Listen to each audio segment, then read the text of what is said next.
Hi, and welcome to the Lorcana Muses podcast. I'm Stephanie. And I'm Brittany. And today we have two special guests with us, our Hunkules, if you will. Our hubbies. Alex and Daryl. You've heard them. You've heard us talk about them. You'll love to see them. Here they are. Hi, I'm Alex. And I'm Daryl. As always, we'd love to ask our guests some rapid fire questions, and we're going to start with Daryl. So, Daryl, what is your favorite Lorcana card? My favorite Lorcana card is Cinderella Stout-Hearted, which is probably not a surprise to anybody who knows me. I have Challenge Mat. I have variations of the card in holo and art forms. I think the card is very versatile and very powerful, if expensive. And I just like the idea that if Cinderella didn't get her way and get her magical ending, that she would still stay good-hearted and try to make the world a better place. I see that as like a really cool alternate storyline. Love that. All right. And then what is your favorite color combination to play in Lorcana? Despite the fact that I haven't played it in 3 or 4 months, I still have a special place in my art for blue steel. The ability to ramp into extremely powerful steel characters and songs can be devastating to an opponent. When it works, they don't get to play the game, which means I can win easier. That's so fair. That's not great. It's fun to play against, but I get it. I like you playing that better than I like you playing steel songs, so. I heard it here first. I'll say it many times this episode. When he goes back to Steel Sapphire. Which will happen. Yeah. The ideas of when he goes back. We'll see. We'll see how much I hate it then, too. And then who is your favorite Disney character? Oh, that's easy. It'd be Gaston, the hero of Beauty and the Beast. The hero, quote unquote hero. All right. And then what is your favorite Disney movie? Beauty and the Beast. So who is the Beast to you? Well, I mean, he kidnapped 2 people. And like that was after he turned away somebody trying to survive a storm twice because he wanted to have a bougie party. Like, he's kind of a jerk. He's a jerk. Yeah. He's a jack jerk. He's a jack jerk. Okay. All right, Alex. Going over to you. What is your favorite Lorcana card? My favorite Lorcana card, lately, it's something very new, is I really like the 1-drop Arthur, who's a bird. I didn't like him at first. He's uninkable, but he's 2/3 and you can play him right away, and he's got Reckless, so he can't quest, but he's just, you throw him on the board and no one knows what to do with it. Yeah. Everybody gets scared of him. It's great. Yeah. And shifts into another good card I like. I was going to say, I think nobody really expects him to shift into the King Arthur Victorious card. When you do that, it's kind of devastating. That or any Piglet card, but you know. Yeah, the Piglet cards are good. What is your favorite color combination? So it's funny, just like Daryl, it's not the one I'm currently playing, but I think my favorite color combination is purple and blue, or amethyst and sapphire. Mostly because in any card game I play, I like to play cards. So in order to play cards, I need to draw cards. So purple, I can draw cards. Blue, I can draw cards. Haversham, Singing, like Friends on the Other Side, like I'm just drawing all the cards. To what end, I don't know. But I like to have them in my hand. I love to hold the cards, my precious cards. Yep, that sounds right. And then I did like the amethyst, the amethyst sapphire deck you built. It was different from the others we've seen starting in this meta, and it was kind of janky, but it was also fun. What is your favorite Disney movie? My favorite Disney movie is probably Lilo and Stitch. I just love the color, I love the art, all the Hawaiian music. It's just the stakes are pretty low. I mean, they aren't, but you know, it's just a kind of a feel-good movie. Yeah, it's a good one. It's one of my favorites. If you know Alex, like that is totally his vibe. So like that's not a surprising answer. Yeah, he always tells us that when we retire, we're just gonna own a banana stand on the beach somewhere. So all I want. That's the dream. Well, who is your favorite Disney character? No one from Lilo and Stitch. I like the vibes of the movie. Yeah, Stitch is it's pretty good. You know what? I take it back. Completely from Lilo and Stitch. Okay. I gotta know why. Because he's cool. Very funny. That's why. So the reason that we have Daryl and Alex, not only so you can hear their voices and kind of hear the stories that we're always talking about with them. We're all going to Vegas this week, and we're really excited. As this episode drops, we're currently driving to Vegas, and we're very excited to be there. Daryl's going to compete as one of the competitors, and then the three of us, Brittany, Alex, and Stephanie, we're going to be attendees. Yeah, we're really excited to see everybody there. But we kind of wanted to put some voices to the names so that people might see you and recognize you while we're there. And just kind of... And Daryl's now competed in 3? This will be the third. This will be the 3rd. Yeah. So what are you excited for? What do you think? How is your deck working? Tell us a little bit. So my deck is working pretty well. Nothing's perfect. You have to make trade-offs in this game. Mm-hmm. The excitement and the fear is the fact that there has not been like an online client or a lot of time for everything to solidify. There's 3 or 4 versions of Blurple decks, and people pilot them very differently. So how to respond to them is different depending on those things. It was very interesting, and even though Toronto was last set, it was interesting to see a lot of Steel Song get in, but the lists were very different. Like, people were having success with different strategies with the same overall advantages. So I find all that interesting. I do suspect there will be 1 or 2 decks that no one knows coming. Without giving too much away, like, I'm on Steel Song, but many people at this table know it's not. Like, there's several cards that are not normally in Steel Song. So, and I've had a lot of success with them, so I'm excited. But yeah, so that's where I'm at. Do you have a goal for yourself? I would love to get a Let It Go or day 2. The competition is brutal. It is. 2,000 people travel to do this. And only like 1% get the Let It Go, and 2% or 0.5% get in. So if it doesn't happen, it doesn't happen. There's a randomness to this game intentionally in the design. So that's fine. But yeah, that's what I'm aiming for. I'm going to do my best. So now that you've done, this will be your 3rd one, being a competitor, what insights or tips do you have for people doing it the first time? Expect a very long day Saturday. Yeah. I suggest you also listen to Andrew. He got top 16. You guys interviewed him. I was very excited about that interview. He seems to know what he's doing. It gave me a lot of hope in getting top 16. I played against him several times, 2 times in the top 4 cut at our store champs, and he beat me once. I beat him once. They were very, very interesting games, but the fact that I'm at that level gives me a little bit of hope, or at least near that level. So that was kind of exciting to see him do so well. But yeah, expect a long day. Have a plan for failure and success for the rest of your day, and just enjoy your week. Have fun. Yeah, I mean, it's Vegas. How can you not have fun? I mean, It's true. Even when you're not doing typical Vegas thing, it's just the vibe of overall in Vegas is so fun. It's a party. So Daryl's going as a competitor, and the rest of us are going as attendees. So Alex, I kind of want to hear your perspective on this, because I've talked to Stephanie a bunch about our upcoming, weekend. But what are you most interested in seeing? What are you planning on doing? Like, how's your weekend gotta go? Well, I'm excited to play in the side events. I mean, that's all I really can do other than cheer on Daryl, which will be fun. But no, I have a funky deck. I have a silly kind of deck that is a little unique. I haven't seen too many people play it, and I want to see what happens. I want to, test it out. But I know the competition's probably going to be a little silly too, because everybody's traveling from all over, and some people are sitting there on the waiting lists, probably better than I've ever been. I don't want you to downplay the side events there, because like a side event there is 200 to 300 people on some of them. On top of that, even on the main day, there's a group of people. Like, I'll play it out even if I'm doing well, because I kind of want to see where I land. But there's a group of people who will like get out of it with 3 or 4 that are not doing well and come to the side events, making them even more competitive and more larger. So and you can get prizes there you can't get anywhere else. So the side events are a huge deal, in my opinion. Yeah, no, I'm really excited. This is going to be Alex and I's first time going to Vegas or any DLC. Not Vegas, DLC.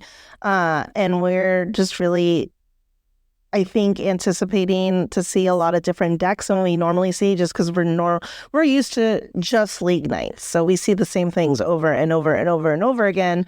And I know I've watched the streams from past DLCs, and people just run really cool decks. There's always an outlier or two to kind of expect you'll see. So I don't know how well I'll do in all these constructed events, but I'm really just anticipating having a lot of fun and meeting a bunch of new people. I think is really cool, who love this game. Last episode, we kind of discussed that it seems to be in different parts of the United States, there's different metas happening, almost like little mini metas in each. Because like here in Arizona, we play against a lot of Steel Song. Yes. I know in the Pacific Northwest, we're seeing a lot of like Ruby Amethyst a little bit more. It's funny you mentioned that because I was having a conversation with another competitor and he actually thinks the opposite. Oh, really? Thinks that Arizona has a lot of purple red and we won't run into as much, especially with the other decks kind of getting a little bit more of a power. Interesting. So it could all even out. Yeah. Personally, that's one of the reasons that I'm both excited and scared for this is like I have no idea what I'm going to. I know where my weaknesses are. I know what my deck can handle, what it struggles to handle, and where it's strong at. So at least I have that. But what I'm actually going to run into, I have no idea. I think you're going to run into a lot of Steel Song. And I've teched my deck for that mirrors. Yeah. So I based on all the conversations I've seen online about what people are planning on bringing, and they could be trying to just make it to where people are not prepping for Steel Song, but I'm seeing a lot of Steel Song. I'm seeing a lot of that Sapphire Emerald deck that is being played often now. I'm seeing a lot of Blurple, lots of variety of Blurple that people are really excited about. Same. And I have no experience with that Sapphire Emerald deck, and that's one of the things I worry about. It was very excited. It was very like hyped up for the second and third week of the set, and I kept trying to find it to play. And the one time I played it on the web, it bricked. I just quested out, so it wasn't a lot of experience. I think maybe I've played it one more time since then, and I did pretty well against it. So I'm hoping I didn't internally dismiss it. There's things like that I haven't got a lot of experience with, but yeah, I have enough to hopefully adapt. One of the other things I'm looking most forward to playing is going to see all these events, going to see all these people. But I was dreading you mentioned Saturday being a long day. I'm honestly so glad I'm not really competing, not because I don't think I want to do a competition. I'm not afraid to, play tough decks. I'm afraid to play for 10 hours or 5 minutes. To be honest, that's the worst part. People are like, oh, let's do a dinner reservation on Saturday. And just from doing this twice before, it's like, no, let's do a dinner reservation any other day and let me go to bed on Saturday. Yeah. Because even when I've done store champions, and I did pretty well in the store championships I played. I didn't get into top 8, maybe 9, but no. No, it's just a lot of card games. And I love to play card games, but I don't love to play card games all day long. Yeah. I'm actually glad you mentioned that because it reminds me, you brought up some things that I recommended, and something I started to do to prep for Vegas that I did not do for Chicago or Texas is I actually, if I'm tired, I will force myself to play just to make sure I have the play line down and can think well. It's weird, but it's important. Yeah. If those last 2 games I'm running the line, I don't want to lose it because I am tired and playing badly. I want to try. It's kind of dumb, but it's no, but it's kind of smart though, right? Like I kind of like that. I don't because I haven't been doing good. Even practicing, I'm still playing like trash. Oh no, you're trying. Was Andrew's name? I really did like when he mentioned that. He's like, yeah, the number one tip I give is, eat breakfast. Go to sleep. He ate ramen and went to sleep. Yep. Hopefully we can find a good ramen's place. Maybe that's what his secret weapon was. Secret sauce. I do believe the ramen probably powered him through those rounds for sure. Okay, cool. So Vegas will be exciting.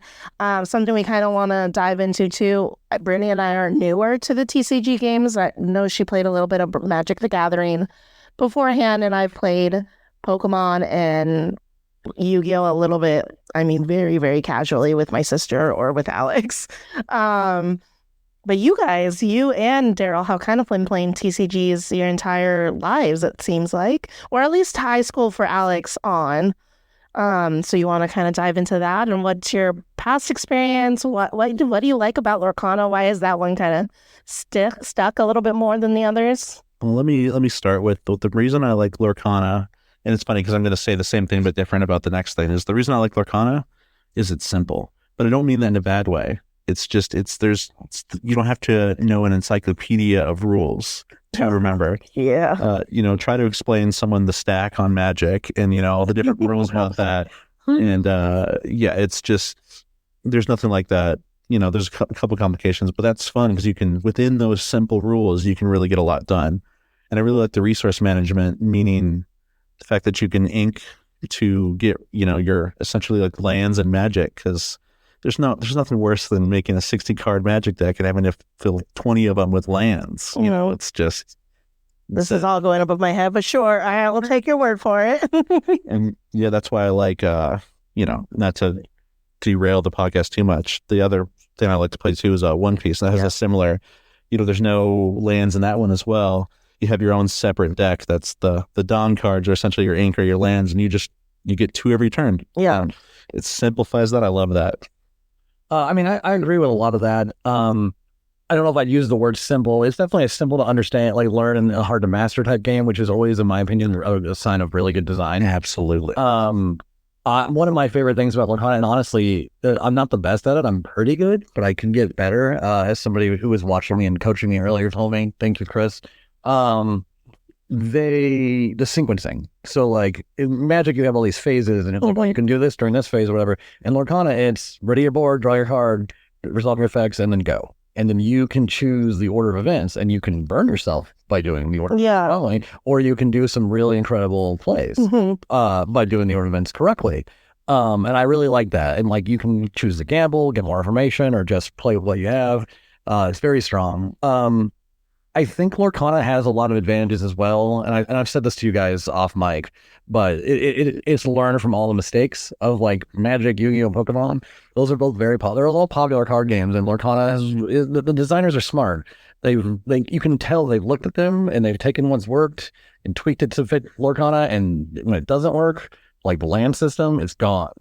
And I really like that. I played Yu-Gi-Oh in high school. It was fun. That was way early in that game's life. I played Magic about 2 years before I played Lorcana for just about a year and a half. It took me about that long to learn the game. I didn't like it, it turned out. It was wild. But I like the idea of card games. I've done digital ones as well. And those have some advantages and disadvantages. I'm very much enjoying coming to play in person. As you see, I have a blast here. But yeah, I think those are the advantages and why I really like Lorcana. For the game's future, it's kind of interesting because I do feel they're using their design space really well, because every time they play a new card, like the new one that got teased for set 6, the Immortal Song, where it's like resist 6, and you can ink the card after you play. Okay, that's awesome design space, because now I got a card that's like helping me fight for the board and ramping me. That's kind of interesting. And it self-inks it. Or you could just drop it straight. So it gives me interesting options. And I think they're doing a lot of cool things with that, and things like Hideaway. Hideaway can be used to ramp yourself with your items, or control opponent's items, or opponent's locations. And so now you've got that in your deck in a slot, and it's kind of fulfilling 3 or 4 things. So the cards, the agility and the strategic agility of the cards that they're doing is very interesting to me. All that being said, I also hate the stack in Magic. Like when we're playing Lorcana, sometimes Magic players are playing behind us, and you hear in response. And I thought the other day, I'm so glad I don't have to hear that anymore. That's the worst thing. But I do hope they find a way to add like schemes or trap cards, something to like kind of bait your opponent a little bit. And they might not, and that's probably fine. They'll probably have fun with it, but it would be kind of fun. I entirely disagree with you. I love that when it's my turn, I'm almost playing solitaire. I have to see the board, and I make mistakes. Obviously there's things like your opponent, when you interact with your opponent, there's things they, not anything they can do, but it's not like you can't. I don't know. I just love being able to, if I mess up, it's not because my opponent had some hidden thing I didn't know about. It's because I didn't do it right. I didn't read a card. I didn't do something right. I love that. That's fair. Like I said, I think they have plenty of design space to do that. I won't be completely bummed out, but there's a part of me that just wants to be like, aha, you activated my trap card, and flip it over. But again, like they have plenty of design space. They very much impressed me and the community at large. Like the community has been growing rapidly. It really has. Competitive, the collector and the casual. Like they're doing a great job. Handing out packs at that baseball game the other month on Ursula. That was great marketing by the Ravensburg. Ravensburg. Yeah, whatever burger. So I'm very happy and excited for the future of the game. I've invested probably way too much time and money into it. So haven't we all? Hardcore's expensive. Yes, it is. But it cures the serotonin. It's so good. Gives us the dopamine. No, I think I'm really excited because it seems every set now we're kind of just ramping up and adding one more new either mechanic or something additional with the cards that we can already play. I think Azurite Sea will be really fun. I cannot wait for the pirates. Also, let me just say, I called. I know. Yeah, you did. The Muses called it. Brittany named it. We're very excited. We're waiting to see if the big bad plays out the way I expect it to play out. Yeah, I Still on Hades? You're right. Well, so I a couple episodes ago said I think it's going to be Jafar, Oh, yeah, I did remember that one. but I also think it's not going to be just Jafar. I do think it's going to be I'm still in the Queens or Hades. I don't know if it's going to be Jafar. I think it's going to be like a combination of like a bunch of them are going to rise up. oh, they're villains. They won't work together. What if it's two groups of villains? Well, that's kind of what I'm at. I don't like. I think they're going to take advantage of this chaos, and we're going to see a lot of different things start happening. I mean, there wasn't any big bads and like Into the Inklands or anything. And Well, there was. There was supposed to be, just don't know yet. Yeah. So I don't think they'll announce Jafar as a big bad or any big bad for this set. Yeah. No, I think we're a couple sets off. Yeah, because Do you think we're going to get another teamwork cooperative set? I do. They've been dropping a lot of like hints about some more social play and more like things like that. So I think we will get another like a Lumineers Quest type game out. The Gateway game has been really successful for teaching new players how to play. I'm seeing a lot of ads for that lately. You know, Like very targeted. but I think it's every episode now for 4 episodes that I've talked about it, but I cannot recommend that enough for new players or even players who want to introduce their kids or families to it. So Yeah, I heard of some people that are introducing like their older parents to it. yeah, which is awesome. I love that Lorcana seems to be hitting every generation. Because it's Disney. I mean, every generation loves Disney. I'm not talking to my parents about Yu-Gi-Oh characters and they're going, who? They at least know, oh, I know Mickey, I know Pete, I know, Claire. And Mark said it like you have characters from your parents' childhoods and stuff. So, not that Mark is much older than us, but... No, one of the things I'm really most excited for, you mentioned talking about the events and new things in Lorcana. I like how they really solidified Pack Rush, because I know you guys have talked about Pack Rush in the past, stuff you played. That just sounds like a fun way to play the game, because even when I was playing Magic, I didn't love Constructed. In fact, I actively didn't, but I love doing the drafts. I love doing sealed, but drafts and sealed are $30-$40 just to play, because you have to, for sealed you need 6 packs. For draft you need 3 packs. Pack Rush is a really good way to do kind of it's a sealed. It's you're not trying to passing any cards around, but it's only with 2 packs, and it seems to work. $20, yeah, or 10 in person. Yeah, 6 each, 5 each. That's awesome, and that's a quick way. That's something I could do every week instead of I can't. Yeah. I don't. And that goes like the Pack Rush thing, as well as like what we were talking about earlier, what we enjoyed about the game. It shows a lot that we were friends before Lorcana, but it was awesome that we all picked up the hobby. My family picked up the hobby. I was like instantly the entire friend group within literally I think it was 3 to 5 weeks. Everybody was playing. in 80 to 100%. Well, I think it's funny. You know what I think kind of helped is even though we were in a product shortage when we kind of all went on, it was exciting because we're like, oh, who's getting the packs? And we're messaging each other like, Target here and here has some and Walmart here. It was really fun. I did like because we didn't know what to expect and we were still pretty early. Yeah. When Floodborne came out, I worked from a cafe from home. I left my boss, though everything was fine. And then you were working from home and you were doing your job and you're like, okay, I got rumors. I know. I get my 15 break. I can get there in 10 and back. And we were strategizing and we got a lot of packs. Yeah. No, I had at a Walmart. I had the surgery in November last year, and I had nothing to do but lay on my couch and be like, "Where are the packs?" It was fun. It was a weird kind of fun. But it was fun. So, I don't miss it because I do like that product is readily available now. But I do think it was kind of fun to. It's an interesting way to get into it. Yeah. So, but now we're all into it, and now we're hooked on it. Hooked on a feel. Are we gonna see Marvel characters eventually? Probably not. I mean, Technically, they're out there. 06, and they're technically they're technically Marvel characters. So, If we get Marvel, Big Hero 6 is Marvel? I didn't know. yeah. Oh, wow. It was, the comic is pretty loose. It's a loose adaptation, But it has the Marvel stamp on it. yeah, it's those are the named characters from. That's amazing. That is... So, If we get Marvel before a Goofy movie, this is my one. We just did. We just... Yes, that's true. We just did. So my once a podcast mention, please.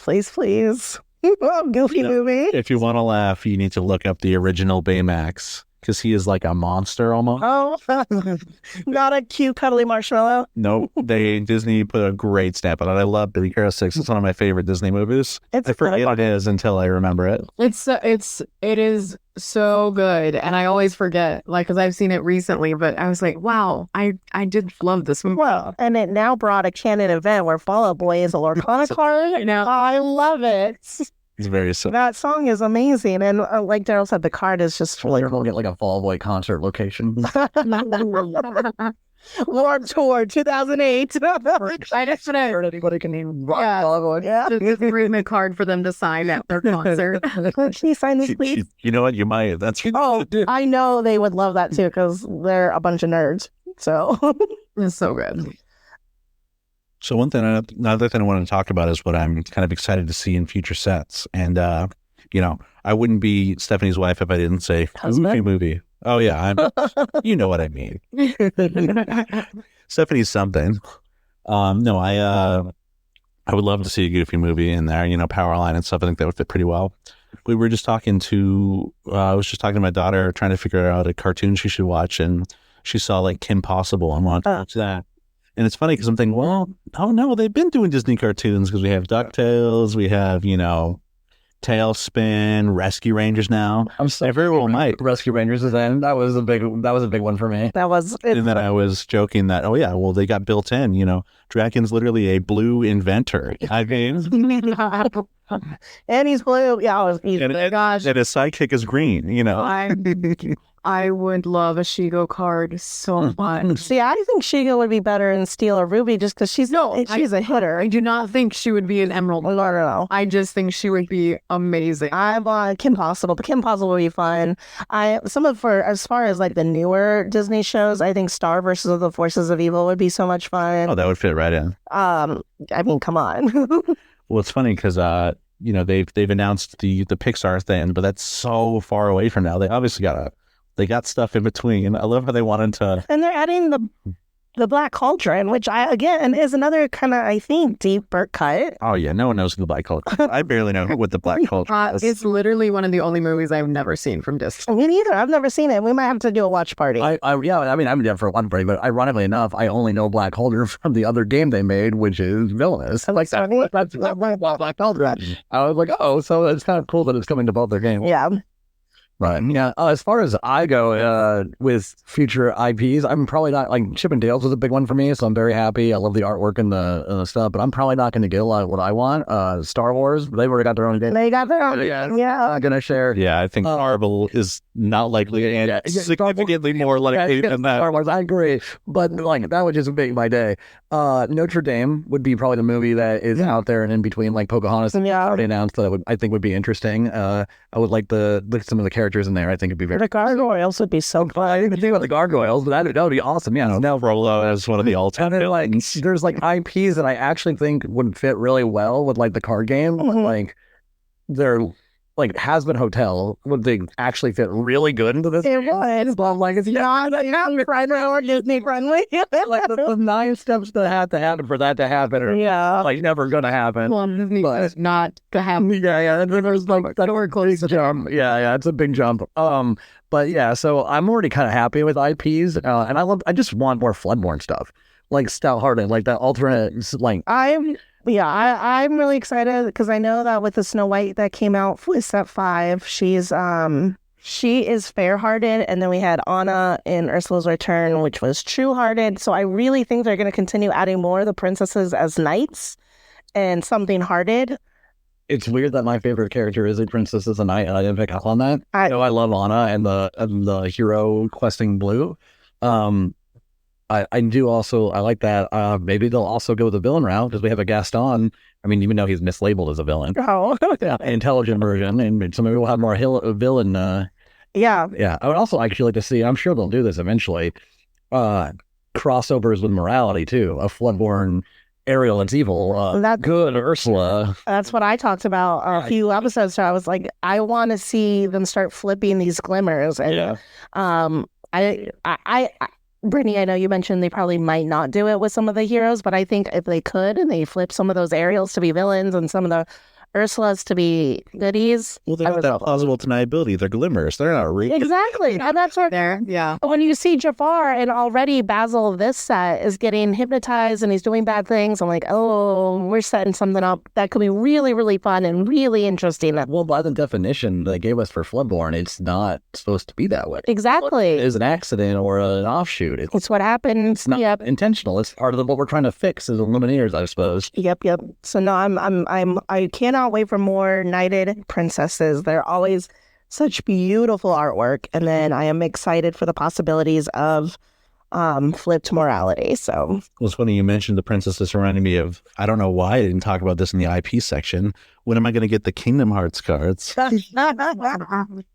you want tonight? Not as likely as Marvel, probably. I don't Likely than Star Wars. I don't know. I know there's a lot of people online that are. Yeah. There's a lot of people online asking for Kingdom Hearts. Becky So and Donald are running around Disneyland in their Kingdom Hearts outfits. I'm just saying. Fair. I will go ahead and admit one of my greatest sins as a gamer is I've never played the Kingdom Hearts games, so I gotta get that done. The secret is you need to have played them when you were 12. yeah, That might be difficult. Yeah. No, I don't think they were out when I was 12, unfortunately. It came out when I was 12 on the PS2. I'm done. I was on the Pokemon cards when I was 12. yeah. Oh gosh, Pokemon.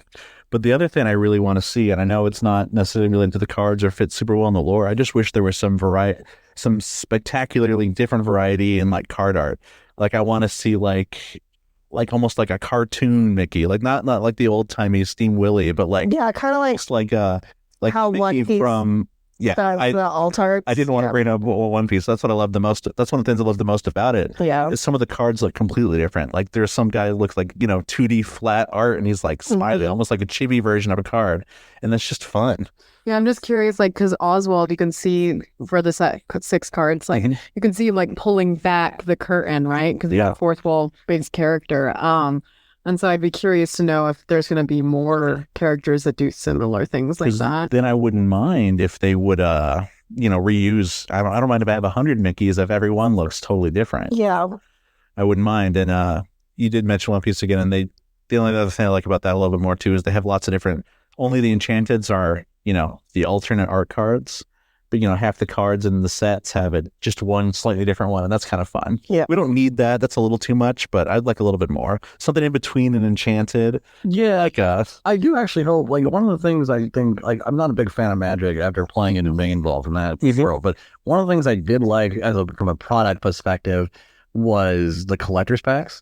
I think it'd be really neat if there was, like you said, something between a holo and an enchanted that was just in the collector's packs, and then you get, like, maybe you only get 7 cards, but they're all holo and, like, probably legendary. So, like, the D20, 23. Yeah, but, like, for each set, you'd for each set, have, like, yeah. It's even funnier you mention that because I completely disagree once again. I don't love there to be some. That's one thing I didn't like about Magic is the fact that there was a collector's thing, something different that you could spend twice as much money on for just an excuse to spend money. I don't know. I want there to be rare and in the things. I don't mind. Like, if it's just a thing to hunt for artwork, I don't mind it, because then if I want to be cheap and play the game, like, you can actually play Lorcana fairly cheap. It's an expensive card game. We make it expensive because we like shinies. Yeah. And we like to have 5 decks. But if you stick to, like, 1 or 2 decks and, like, trade away your extras efficiently, you can play this game pretty cheap. So as long I guess it's not hurted. keep it at that. Like, I don't know. I like the idea of being able to. I wouldn't, like, buy a box of every set, but I'd probably buy, like, 4. Like, if I won a couple tournaments in a store, like, oh, I got 40 credit, I'll take 1 pack. Yeah. And you get what you get.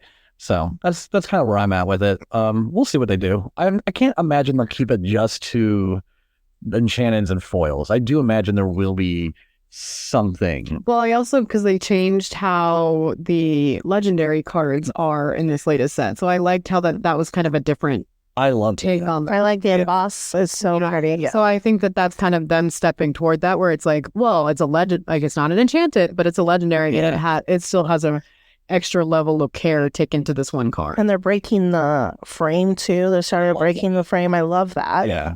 I think the Mirabelle legendary is so beautiful. I like all the enchantments, but the enchantments from this set are definitely like, that's the new standard that we gotta keep. They got to keep going now. Yeah. So.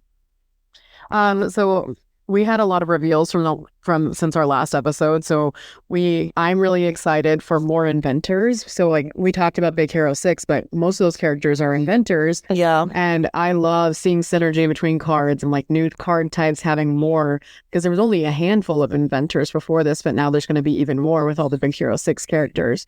So I love the idea of making, inventor themed decks or knight themed decks or things like that. And I would hope that they make it more competitive for those types of decks. So I'm also super excited for pirates, because pirates are one of my absolute favorite things ever. I loved. I just found it recently, and they've been doing it apparently since the first or second set. But I love that Tigger, his type is Tigger. So I'm ready to make. The only one. I love it, and I want to make a Tigger deck. I want them to make enough like. Maybe next set. There's just like half the red cards are just all Tiggers. Yeah. Oh yeah, because I would love to make a theme deck, like an Alan Tudyk theme deck, right? Yeah. Like we're so close to having 60 cards that you can play that are just voiced by Alan Tudyk. That's wild. He'd be the only person you could do that with, because think- he's in so many. Hey is he out? And that's where most of his characters come Is from. set 6 going to get us our last Hey? So King Candy Turbo brought us a lot of characters and cards for him. And then Even Duke Wesselton, Duke Weasel. Yeah. right? Mark my word, So- Blue Hey will destroy the metagame completely. I hope so. I really hope so. That steel Hey is nothing to laugh at. No, for real. A game might not recover from Well, I want it to be a shift target. I want it to be a floodborn Hey. never happen. I don't. It doesn't. Oh, you want to get running over forever? I am in fear of whatever Blue Hey could. The chicken. It does not need to be. Because you got to think about it. Blue, if you remember the color wheel, like blue is the intelligent pre-planned. Yep. Like if Hey has gone, he's got to be a floodboard. If he's gone so far, what is he capable of? Exactly. Like it'll be completely breaking the color wheel. Speaking of new mechanics, first colorless card after the Blue Hey, colorless. And then hitting the fall concert and the same set. Yeah. Color concert.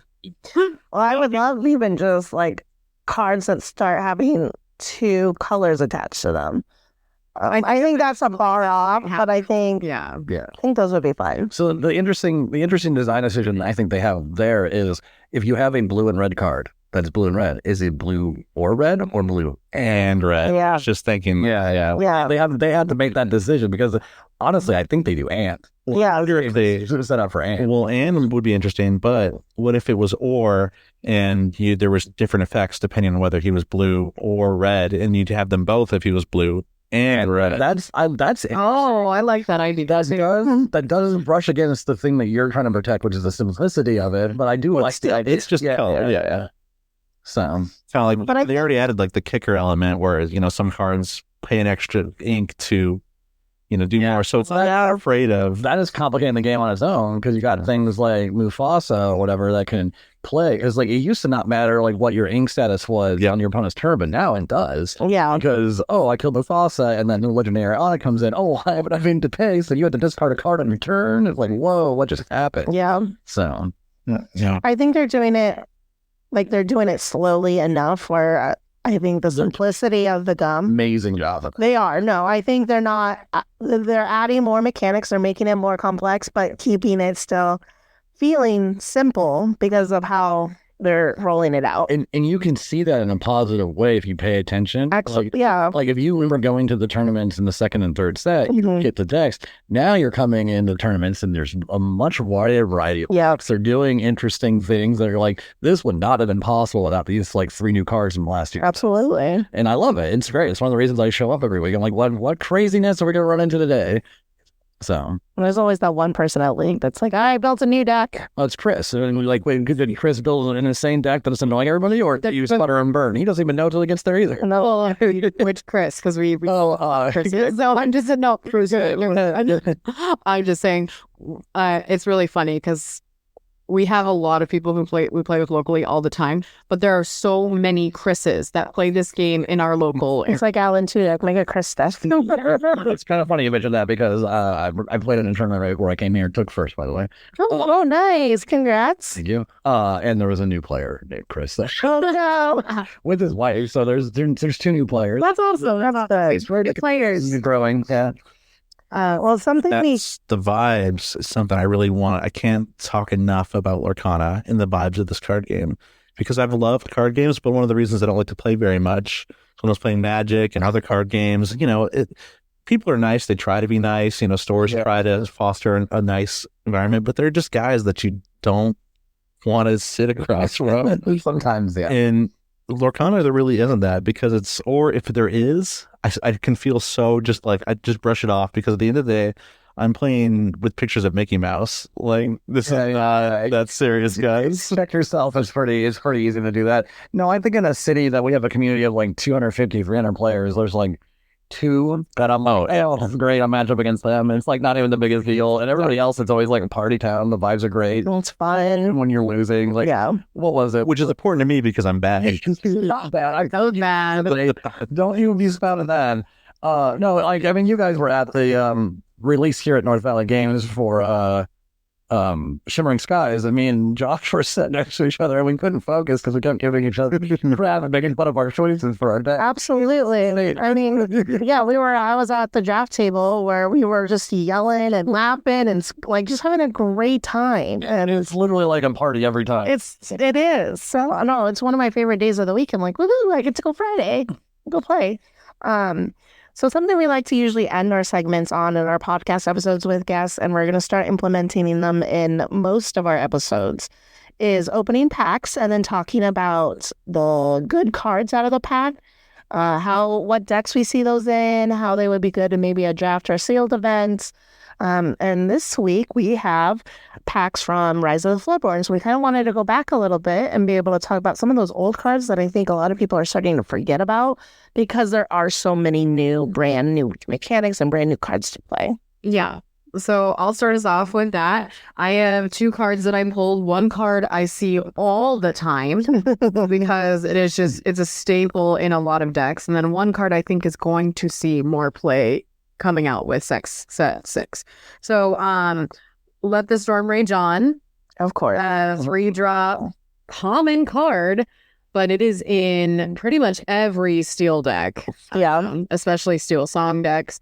It's a song, it's an action, it's uninkable, but dealing 2 damage and drawing a card. Like, I don't think this card is going anywhere. I think every deck that's Steel generally plays this card because it has so many things that can be done. So Let the Storm Rage On, that is a meta staple. Yeah. staple. No, absolutely. In my steel red deck that I'm playing, that I have almost no cards anybody's ever seen. I have 4 of those. Yes, absolutely. And then a card that I have not seen often played, but I do think it's going to have a lot of play based on some of the new cards that have been revealed from set 6, is the Grand Happy Oldest and Wisest card. Whenever you remove 1 or more damage from one of your characters, gain 2 lore.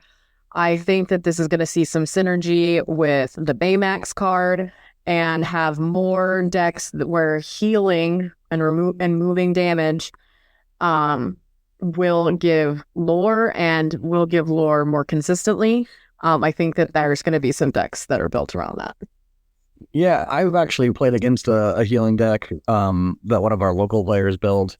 And he knew it wasn't going to be like top tier, but he was having fun and he destroyed me with it. It was back when I was on Blue Steel. I was doing weird things to try to prevent him from healing. I was healing popsicles and healing and stuff. So I couldn't get lore. It was a wild game. But no, he 2-0'd me with it. And I kind of fear its return, to be honest. I think it's a little bit slept on. I think after next set, there's a strong possibility it could be a very strong tier 2 deck. And who knows? I mean, we only seen like 5 cards, so Yeah, maybe. there could be even more. Yeah, I mean, there could be enough to bring it all the way up to the tier. Absolutely. No way to know yet. But yeah, no, I think he will see at least a small resurgence. Yeah, so I think that, yeah, so these were my 2 cards of note from that pack. There were other cards in there that just don't see a lot of play anymore. Lots of commons like Owl, Logical Lecturer. I don't think I've seen that in a deck unless it was a Winnie the Pooh themed deck. So things like that. So I've got 3 cards. I want to talk about the common one first. Cusco, purple, 2-drop, Wanted Llama. This is, okay, where am I? This character is banishing me, draw a card. The fact that this is inkable and in purple, and 2, he's only got 1 strength and 2 willpower, but it's purple. So they're playing this out there. They're baiting you. You kill it, they're getting a card. You don't kill it, they're bouncing it for Fox or Snake, and then they're inking it. There's no winning against this card. No. You can probably kill it and like put more of the stuff in their hand, especially as a skill song player, and then ideally I can wheel you in a turn or 2. But you're still getting a card if I don't have the wheel or the whole new world. And if I leave it, I'm dealing with a Fox most likely. Oh yeah, Fox. I don't think this card's ever going to go anywhere. I mean, it might see less play, but I think there will always be variations of the deck that run this, especially now with combinations like Library. I'm going to move it there. It's banished. Oh, look, I got 1 for Library. I get 1 for Cusco. And then you're just looking across and there's 7 cards while you got 2 in hand. And you're like, oh, well, this isn't fair anymore. Yeah. The next card I want to talk about, and I think the entire archetype is probably a little bit undersupported, is Alice, Growing Girl. I got a legendary in my pack. And she's interesting. She's a 1-drop, 1/4. And she gives everybody support, which I think is underrated. And then if she has more than 10 strength, so 9 additional from what she starts with, she gets +4, which can just be a game-ending swing. That's a Bell level 5 because she's got 1 more to begin with. I think if you can protect her with like Ward, she's in blue already, and you can get a Roar out there or the new Bell. She has potential to possibly grow. She's like, I think people play this card. I didn't even mean to do that. I just realized I said grow, and she's Growing Girl. I think people play this card and they focus too much on forcing her to work, and I think she's almost a secondary, and just giving other people support and being a threat kind of is where she's at. A possibility. Don't make this your main objective, maybe, but make this a possible. I always like to build decks with, and you guys know this, with several lines of play and out. Yeah. The 4 health is also really good. The third card I want to talk about, another legendary, a double legendary pack, because I'm double legendary Daryl, is Mufasa, Betrayed Leader. Now, this card is tier 1 material. There have been entire decks built around this card. Played that card a lot. Yeah, you did, annoyingly so. He's a little expensive at 5, and his stat line's 3/3, but he does quest for 2. Oh, people pay 5 for that card? Yes, I never have. Most people do, actually.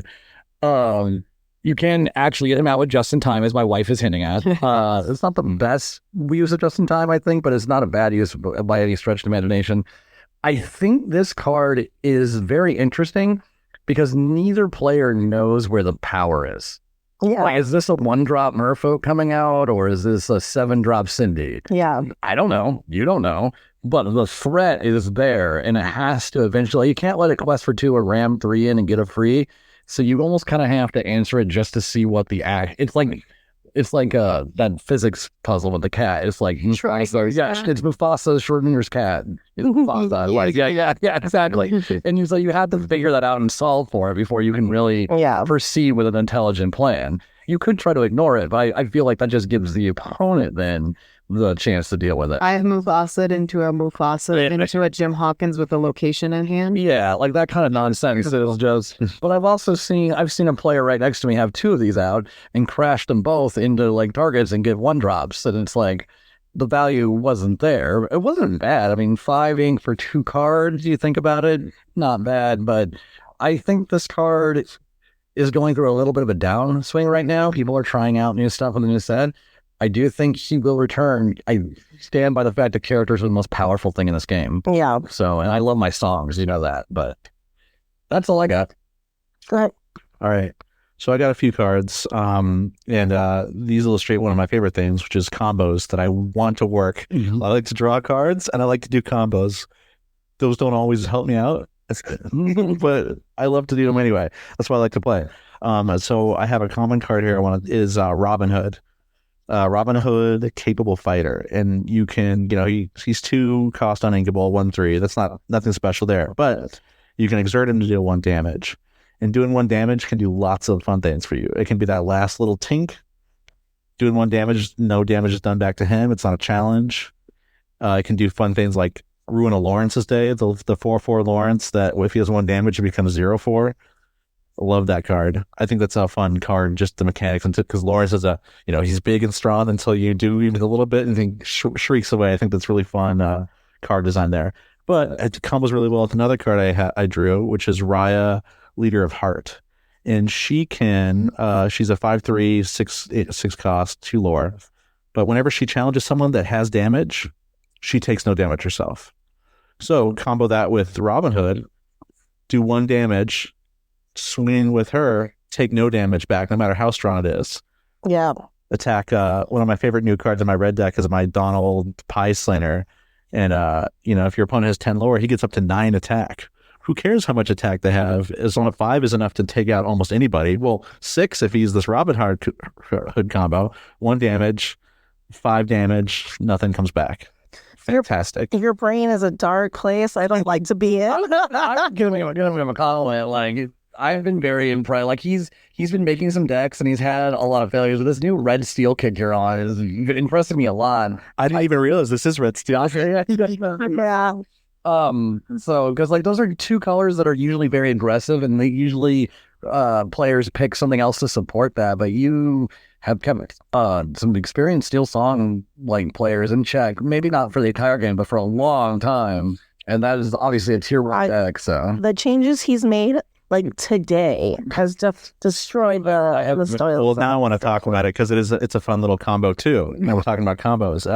I added the Snuggly Duckling, which nobody uses. It's a 2 cost location, and it's 2 to move there. But if you attack with someone with 3 attack or 3 strength, you get 1 lore. If you attack with someone with 6 strength, you just gain 3 lore. I had 8 ink, and I was able to go from 6 to. I had only 1 card in my field. It was Donald Duck, the 2-drop, just a shift target basically. And she would have, Stephanie would have 1 next turn, period. She had 19 lore. She had an amazing board state. I was cooked. But I drew just the right card. With 8 ink, I was able to play the Snuggly Duckling, move my 2-drop Donald to the Snuggly Duckling, shift the big Donald on top, giving him 9 attack, gain 3 lore, and win the game. wow. Because we were looking, she's like, you have no answers. I'm like, no, I don't have no answers. I run low removal, but it's because I can do other things instead. There was nothing I could have done. Oh, wait, I'm actually going to win this turn. Here we go. It was so annoying. And the card I had just 4 dozen. My new version of Steel Song has a lot more board control with it, and so I've spent most of the game controlling the board, and then you pull that out, and I was so mad. I think I flipped the table. Yeah, or the virtual table. It was so annoying. Yeah. The last card I have, and I mostly just got it because it reminds me of We Can Be Immortals. The new 5-drop, or that new set 6 card is 4 dozen eggs. That's just great. It's a song you can sing. It's great for doing something like this where I have to exert both of my cards to do that fun combo I mentioned. Now they're protected next turn. Yeah, because they get +2 resist until the start of your next turn. Yep, all my characters. Which is always, I think they're starting to add more and more cards that have that condition. It's not till the end of your turn. There's a big difference between We Could Be Immortals and 4 dozen eggs. About to mention that exactly. We Could Be Immortals, those It's 2. just your turn. It's just your turn. Your Yeah, turn. yeah. It's 6 resist, which is so yanny. I actually think that card is going to be fairly decent in blue-purple because all your like foxes and stuff, all your weak stuff. right? Yeah, It just stays alive. it stays alive. Yeah, absolutely. So, but Makes cards like Argus really good too. That that 4/1. I just have 1 card to talk about because I kind of had a little bit of a dud pack. But it is that rare Ruby Shere Khan Menacing Predator. We haven't seen a lot of him lately, but I know about 2 sets ago when he was out, he was getting lots of lore off of challenging. I think that they're adding more and more cards out there that it's not when you're banished you get lore, it's when you're challenging you get lore. So I do think we'll start like Super Goof. So I do think we're gonna start seeing him come back out more with like cards like Super Goof, and then being able to remove Ruby. I've seen a lot of Ruby decks play off that mechanic where I'm getting lore because of challenging or banishing, and then I'm also making my opponents lose lore. Yep. And so that's going to be... I'm curious because this is set 2 packs. Yeah. Does that say challenging or challenging a character? Were they... Because they knew locations were coming, obviously, when they went back. Challenge is another character, yep. Yeah, so they didn't hint at anything. Yeah, that's why I like. Yeah, they're very smart about that. One of the other red cards I love is Medallion Weights. Yeah. And it gives me 2 attack. And when I challenge a character, Yeah. I get to draw a card. And there's something worse than having to, I have to attack this. Something, too, that came out in the lore class last week that they mentioned was, I never noticed, but the line underneath the text, right before the flavor text, depending on what that line looks like, means what that flavor text is from.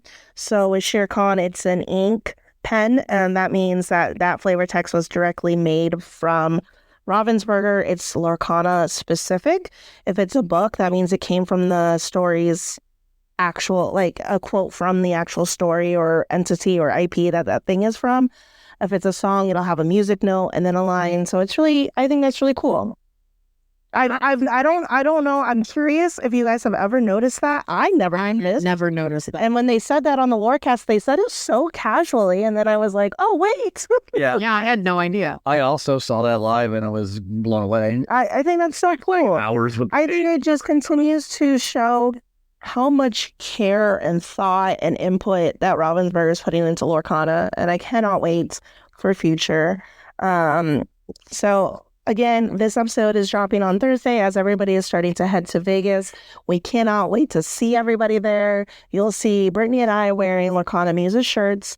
The boys will be sporting also Lorcana Muses shirts. Theirs will say Hunkules on it because there are Hunkules. We'll have friendship bracelets pass out, stickers. We cannot wait to see everybody, talk to everybody. If you see us, please. And we'd love to do mini interviews and stuff. So we would love to hear from you who your favorite characters are and things like that. Just so we'll do some little shout outs for you for future episodes. Absolutely. Yeah, I cannot wait to meet so much more of the community that's outside of Arizona. So I'm very excited. That's what I'm excited for. But all right, we'll see everybody in Vegas. And if you're not in Vegas, still shout us out. And we'd love to hear from you and what you're doing during the weekend. Absolutely. We don't forget to follow us on Instagram, Twitter, now TikTok, and email us at the Lorcana Muses podcast at gmail.com. Hey, happy questing. Happy questing, I think.